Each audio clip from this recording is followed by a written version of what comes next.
Coming up tonight on YCN News, Travis Truel remains in police custody after a court hearing this morning. The Vermont State Department of Public Safety announces that state police will be trained to deal with people having a drug overdose. And Stratton Mtn celebrates the Super Bowl weekend with awesome deals and packages. For more news, weather, and sports, it's time for YCN, your local view. Now, your daily digest of the Dartmouth Lake Sunapee region, southern Vermont, and Windsor County. News, sports, weather, and all that is happening in our area. The news on YCN, your local view. Good evening, and welcome to this Thursday edition of YCN News. I'm Rose Spillman. Travis Truel exited the Claremont District Courtroom the same way he arrived this morning, in police custody. A judge found probable cause that Truel's alleged robbery of a Maple Avenue convenience store warrants a criminal trial in Superior Court. Under direct examination by police prosecutor Lieutenant Anthony Shepard, Sergeant Emily Cobb recounted details of the January 16th robbery. Only one employee was on duty at 8:30 p.m. when a person whose face was covered with ski goggles and a hood entered the Jiffy Mart. The clerk, Jessica Andracy, said she feared for her life as it appeared the masked person had a gun in his pants pocket.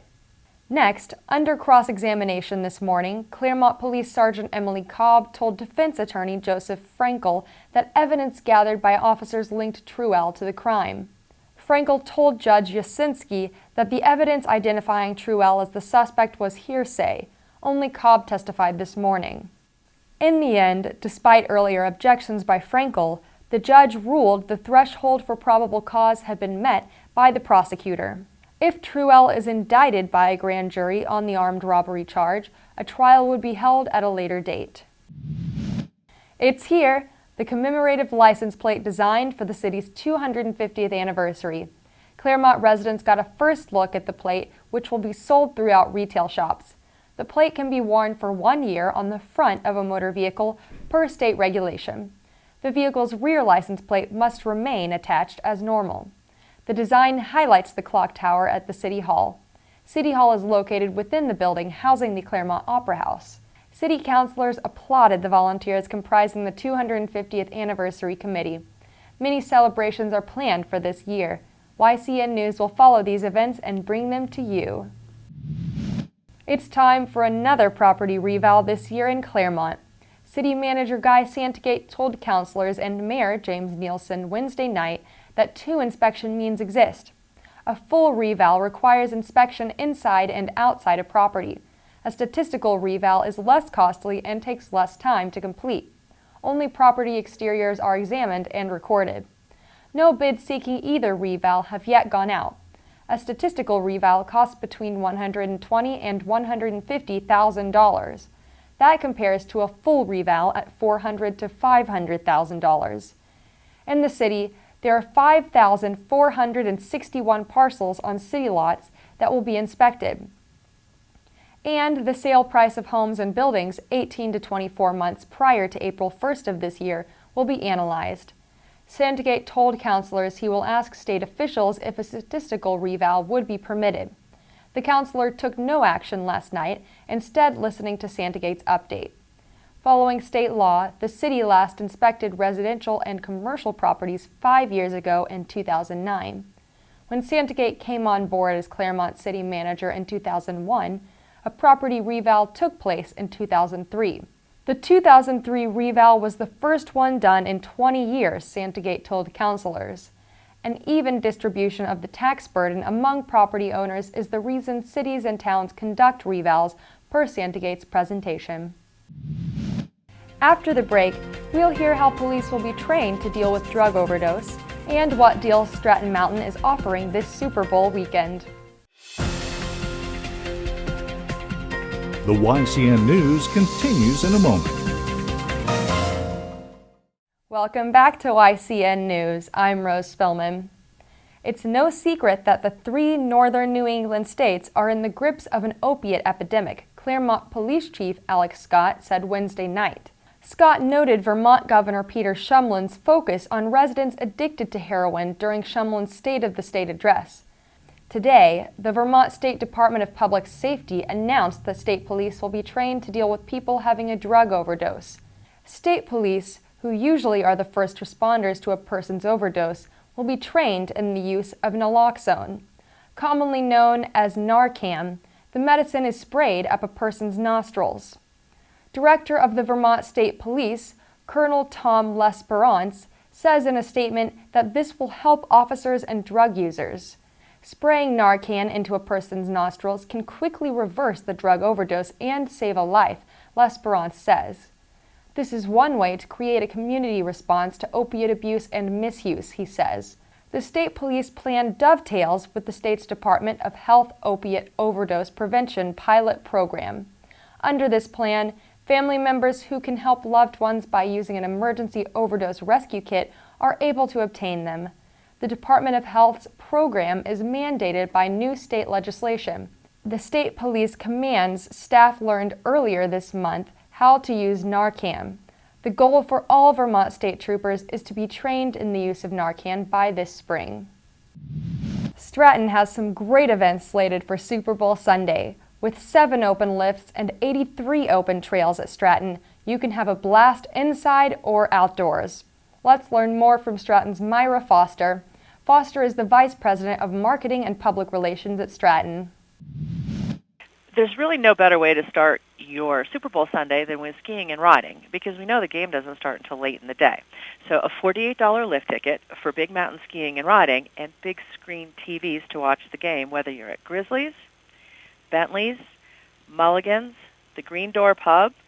Keep going on with great places to watch the game. So do the math on this one, $98.50 for a day of skiing, a night of lodging, followed by another day of skiing. That's less than you would pay for 2 single days of skiing. It's like getting the room for free. So the best way to guarantee your Super Bowl savings is to visit Stratton.com. There is a promotion right on the home page. You could also visit Stratton.com/deals and look for the big game savings for this weekend. But book soon, because I think at this rate, they're going to go pretty quick. Here's another cure for cabin fever. It's the 98th annual Newport, New Hampshire Winter Carnival beginning Sunday. Newport's festival is the oldest continuous town winter carnival in the nation, its website posts. This year's theme is mythology. Whether you favor a Greek or Roman god, be creative in your choice of costume or event. And yes, there will be a toga party. To learn more about these events, check out www.newportrec.com. Now let's continue with my ski lesson at Mount Sunapee with my first attempt at a trail. So I think from seeing what you did over there, it was awesome. We're gonna go over here, do another run here, then I think we're gonna head over to the middle carpet. It'll get us, it's not gonna change the pitch all that much. What it's gonna do, we'll get more turns, okay? We headed back up a magic carpet to the next stage of my lesson. As I rode up the carpet, my fear of crashing came back with a vengeance. So as we come down through here, let's work on our feet moving below us, okay? As we worked our way down the hill, Kyle's patient instruction helped alleviate my fears and bring back confidence. As I continued downhill, I enjoyed the experience more and more.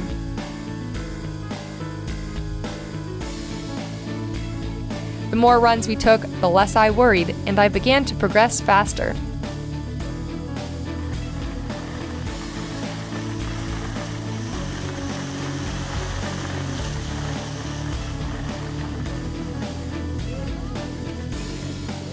But the greatest challenge still lay ahead.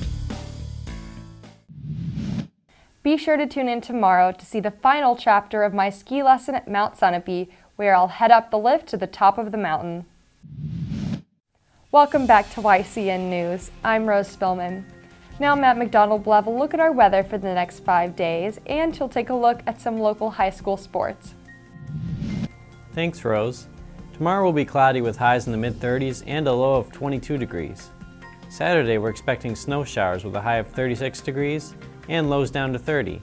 Sunday temperatures will rise to bring highs in the 40s, but dropping down to 17 degrees. Monday, we'll have a high of 31 degrees with lows in the teens.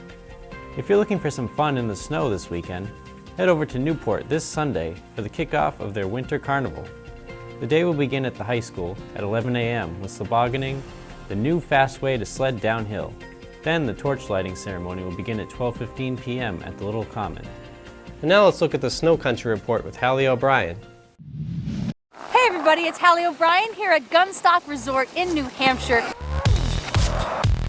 where the views are beautiful and it is a family-friendly mecca.